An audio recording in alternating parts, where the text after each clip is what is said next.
STP has been developing products to help cars run at their peak performance. To get the inside track on NASCAR racing, go to NBCSports.com/Inside NASCAR.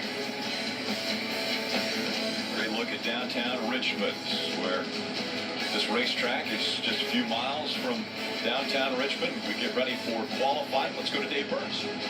Checking down on the grid, group conversations happening down here. You never know what kind of group is going to assemble here. Ryan Newman, Paul Menard, and Brad Keselowski.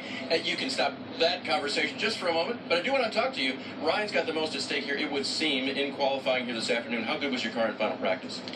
Just good enough to be good.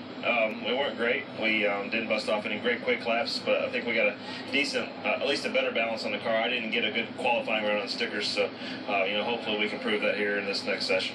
How do you then translate that into getting out in the first round here? You just want to get a good lap and be able to make it through the first round, and then get another good lap and make it through the next round, and then have something with the least amount of tires, laps on your tires, and then have a shot at the pole. So it seems like it's just super sensitive. I mean, it just feels like we're in the desert right now. I was going to say, do we have any benefit now that the cool breeze has come in here? No, because that sun's still cooking my face right now. I'm pretty sure that the asphalt's getting cooked just the same. All right, still cooking down here. Let's move over to Brad Keselowski. Thank you, Ryan.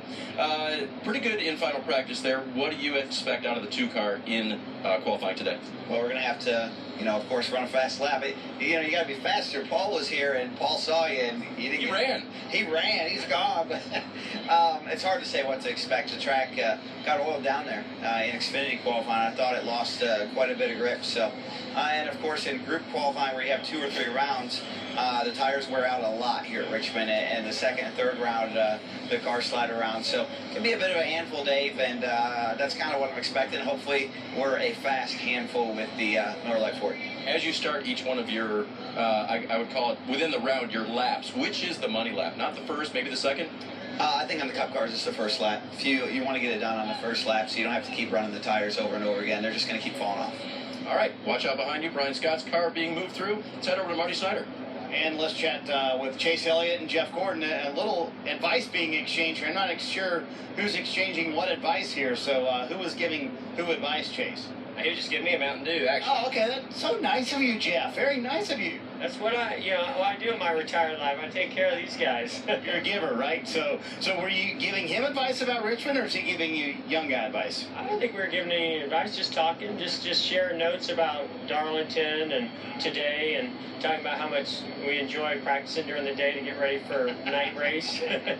That's difficult, isn't it, Chase? It can be, for sure. This is a tough place in general. The thing about Richmond is it looks so straightforward and so simple. We roll around here and at TV it looks like, man, there's just nothing special about this place, but it's very very fine line, and it's hard to find that line throughout practice, and definitely makes it even tougher in the daytime. Some weeks, this week is kind of one of those, but I think if you're good during the day, you'll be good at night. It's kind of my philosophy on that. How cool is it that you get to spend time with him at the racetrack lately and just kind of, glean information off of him, because that was his race team last year? For sure, it's been good. I feel like we've had time to spend in debriefs, whether it's after practice and qualifying on the race weekends, or on Tuesdays we have our meetings, and just trying to put what we all have each weekend together and try to make it better is our end goal. And I think we've been working in that direction better throughout these past few weeks, which I think is encouraging, and hopefully we can have a good weekend here and try to move forward from there.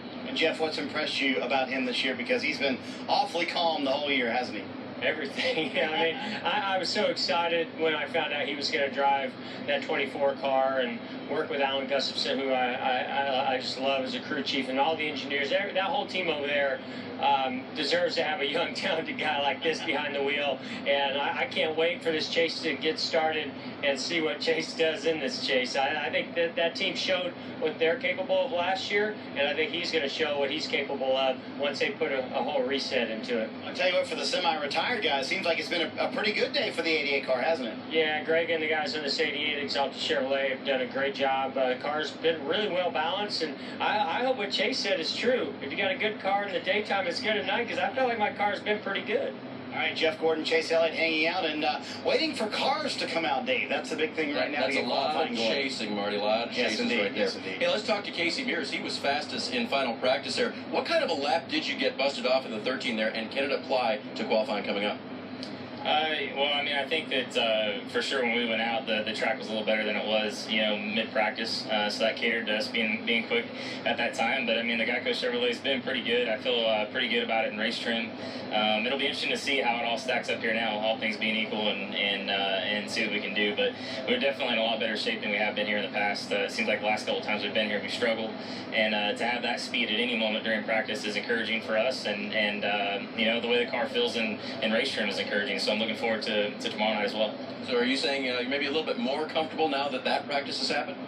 Yeah, I mean, I'm glad that practice was over. It was so hot, man, and slick. You got about 15, 20 laps in your tires, and it almost didn't matter what you did to your car. It felt the same. You're just sliding around like crazy. So it's always frustrating here, but you just got to look back on your history. You got to trust the tools that you have and the simulation and the information that you have, back inside those haulers and make a good educated decision for tomorrow night. All right, Casey Mears is alone here on the wall watching them push cars out. His Geico Chevrolet will join the grid, and he'll get in soon, Marty. Let's chat with Kyle Larson, winner in Michigan a few weeks ago, second fastest in practice earlier today. And how happy were you with the 42 car?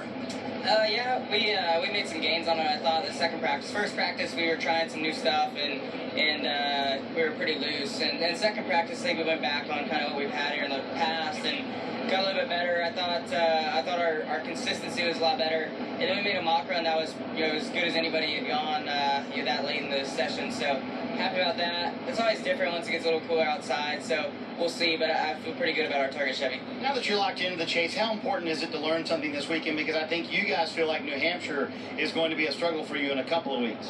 Yeah, I think so. That's why we spent this weekend trying new things there in practice. Because Richmond and Loudon, those two tracks I struggled a lot.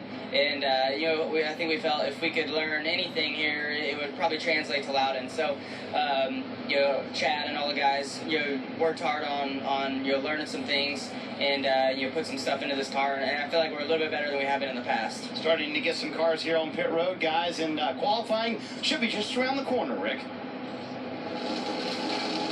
Cars being gridded as they get ready for the first round of qualifying from Richmond. That's coming up next.